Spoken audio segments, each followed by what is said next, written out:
মাধ্যমিক পরীক্ষায় অঙ্কে কি করে ভালো করব।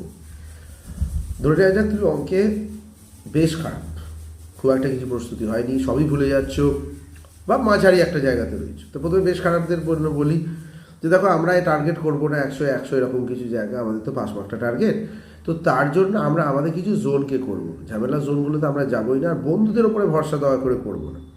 দ্বিতীয়, যারা একটু ভালো রয়েছে তারা আবার বেশি ভালো করতে গিয়ে আলটিমেটলি 30-40-এর ক্যাটাগরিতে চলে আসে।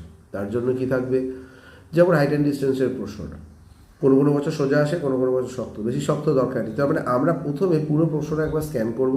তার জন্য প্রথমে 7 মিনিট, 8 মিনিট, 10 মিনিট যায়, যাক, কোনো অসুবিধা নেই। কারণ প্রত্যেকবার প্রশ্নের আগে যদি আরেকবার করে পেপারকে স্ক্যান করতে যাই, এরপরে কোনটা করবো, তাহলে একটা কনস্ট্যান্ট টেনশন মাথার মধ্যে রয়েই যাবে, আর সেটা তোমাকে পরীক্ষায় ভালো করতে দেবে না। তো তাদেরকে এই পরীক্ষাটাকে স্ক্যান করে নিয়ে 1, 2, 3, 4 করে নিজের মতন মার্কিং করে উত্তর লেখা শুরু করতে হবে।